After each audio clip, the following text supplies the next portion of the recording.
got Sage Northcutt here on the program. He's going to be taking on Zak Ottow at UFC Fight Night 133 on July 14th. Sage, how are you today?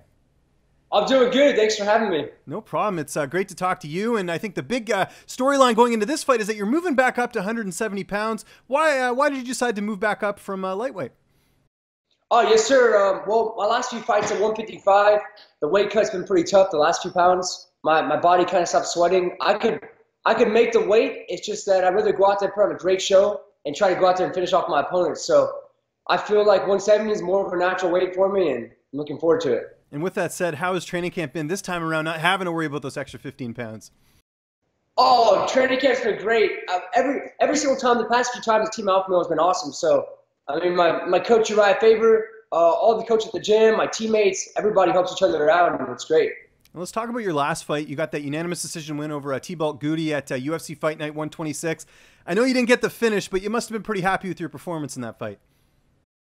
You know what? I would have liked to perform better. My fight was what it was, and fighting 155 pounds, I'm happy that I went out there and won, so that's great. But definitely some things that I took from the fight that I can improve on and make myself better. And how do you feel like you match up against Zak Ottow in this fight? Well, you know what? I'm looking forward to fighting at 170, and I know I've heard that Zak Ottow is a pretty big guy. He used to weigh a lot more, and he fights at 170, so obviously it's a different weight class, and I'm looking forward to it. So I think I'm training every aspect of my game to be ready for the fight. Do you watch tape on your opponents, or is that something your coaches do and they sort of just tell you what to look out for in training camp? No, absolutely. I watch tape on my opponent. I know my coaches do. My dad, who's also one of my coaches, he watches tape.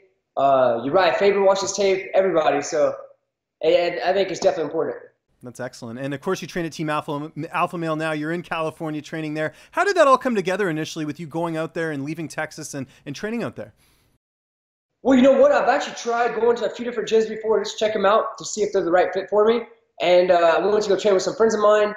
And Team Alpha Male, I guess, is always a gym that I wanted to check out. And Uriah Faber, I had met him at a previous fight before and got to say hi to him and see how cool he is. Anyways, kind of reached out through Instagram, and we ended up linking up through Instagram and ended up talking on the phone, and then now I'm training at Team Alpha Male, so it worked out great. Yeah, I'd say so. And there's a lot of your teammates I know who have fights coming up, and there's always a lot of good bodies in the gym. Who have been some of your main training partners for this camp? I know it's a big gym, but I'm sure there's a few guys that you're working with a little bit more than others.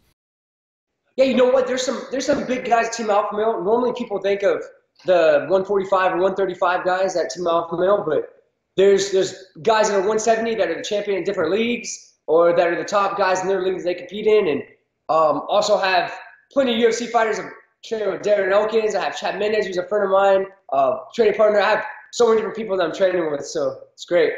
And how is the weight cut going to 170? Do you have to cut much weight to get down to that weight class? You know what? Cutting down to 170 would be great. I think we were kind of laughing about it because before, to make weight at 155, I had to walk around about 170-ish. And then now it's like I'm going up to 170 and I'm walking around like 185, 190. So it's hopefully it'll be a good weight cut. I think it'll be easy. And do you have to, I mean, it seems like you eat clean, just judging from your social media account, that you eat pretty clean all the time. Do you have to go like hard on a diet during training camp? No, you know what? I'm always eating super clean and always pretty much dieting pretty hard. The thing is, I guess I'm just eating more calories. That's the main thing. Eating more calories and getting to refuel my body after training. And I know in the past your dad's been very involved in your training camp. Is he involved at all during this camp, or is it just Uriah Faber and the other coaches at Alpha Male? Yes, I mean, my dad came up a few times already. I believe he's come up either 2 or 3 times. I think twice up to Sacramento to come with me while I'm training and check out the training, watch me spar and watch me training and everything. So, yes, sir. And how has that transition been? Because, you've always trained with your dad. He's always been in your corner. And now you're sort of on your own. Has that been difficult, or has it just been something that you just had to adapt to? Oh, no. Obviously, I miss my family because I'm living out here on my own. And then not having them be there all the time is definitely a little bit different. But I have great coaches to be with and be looking after me. So definitely it's going good. I noticed that last year your sister fought for LFA. I know she dabbled a bit in mixed martial arts. Are we going to see her at all anytime soon, or is she just taking a hiatus for now? You know what? I'm not sure. I'm going to have to talk to her about it. So I know she had an MMA fight. She didn't train for the MMA fight. She just went in there, and obviously for MMA fight you have to train. So I think if she had another fight, she could do great. I think she just has to have some training, and she'll do awesome. So hopefully she does. Who's going to be in your corner for this fight? Oh, I'm actually talking about it right now, but I have my dad's one of my coaches in my corner, like always. I have my coach Uriah Faber, and seeing who else is going to be in my corner. Excellent. And how do you see this fight playing out on July 14th? I mean, you're going to win the fight, otherwise you wouldn't have taken the bout agreement, but how do you see it unfolding? Thank you. Well, you know what? There's not really like a game plan you make specifically. I mean, obviously try to come up with game plans with your coaches, but the fight is what it is when you go out there. So you need to be prepared for every instance if it's striking, wrestling, jiu-jitsu, cage, whatever it might be. So I'm working every aspect of my game and trying to be the best fighter I could be, and I'm going out there to try to finish my opponent. And where do you feel like a win over Zak puts you in the division? You know, Zak's a veteran. He's coming off a big win himself over Mike Pyle. Where do you feel like it? Because this is, you know, you going back into a new division. You know what? I think going back and if going out there to try to win this fight at 170, that's important because I'm always looking to go out there and win. I want to put on a great show, and just looking at this fight right here, right now, and then moving on to the next fight. So that's what I'm focused on right now. What do you like doing on your downtime? I know you train all the time, but you know, is there anything you like doing outside of mixed martial arts? I know you have a dog, so you obviously like taking the dog out for walks. But what else would I find you doing outside the cage? Yeah, you know what? I like going out on my friend's boat. They always go wake surfing, wakeboarding, swimming in Lake Tahoe, stuff like that. So hanging out with my friends here, friends in the gym, playing arcade games, taking my dog out for a swim, little stuff like that. It's fun for me. What arcade games do you play? What's something you played recently? Oh, actually, I have arcade machine right over here. No way, an old school game. That's awesome.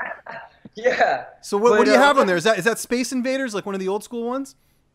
Oh, you know what? Yeah, it had a bunch of different things on there, but it's pretty cool. They have a bunch of old games like Centipede, Pac-Man, all those. What's your favorite on there? There must be a favorite you have. Oh man, that's tough. I like Centipede. Centipede, okay. I'm pretty good at just because I have the high score. I beat everybody. Yeah. That's why I like it. Do any of your teammates come over and play with you? You guys ever play against each other? Yeah, I had some teammates and friends come play, and definitely it gets pretty competitive. Do you watch any TV at all? Are you watching any Netflix or anything like that? You know what? No. I know there's a few cool shows I was told to watch, so I might have to check some shows out. But no, I probably should, huh? You know, I don't know. It's not for everyone. Yeah, I know you guys are busy training and everything like that. So I watch all the MMA fights and the UFC fights. There you go. Exactly. That's good enough. I have a TV. Yeah. Well, Sage, it was great getting a chance to talk to you. Just remind people where they can find you on social media. And if you have any sponsors or shout outs, the floor is yours, sir. You got it. Well, my Instagram is Super Sage Northcutt. My Twitter and Facebook is Sage Northcutt. So I'm always trying to post stuff on there about upcoming stuff. And now my fight's coming up, so I'll be posting a lot more stuff coming up, getting ready for my fight, which will be cool. My sponsors, I guess a good friend of mine is Tony Busby, and he's an incredible lawyer. We ran over a car with his tank one time. That was crazy.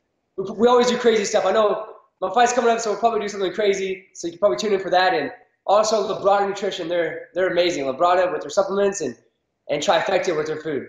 They're great. What's up, fight fans? If you like this video, be sure to subscribe to see even more interviews with your favorite UFC and Bellator fighters. We've also got coverage at events, including post-fight press conferences and media scrums. And if you like this video, check out the video to my right. It's worth your time.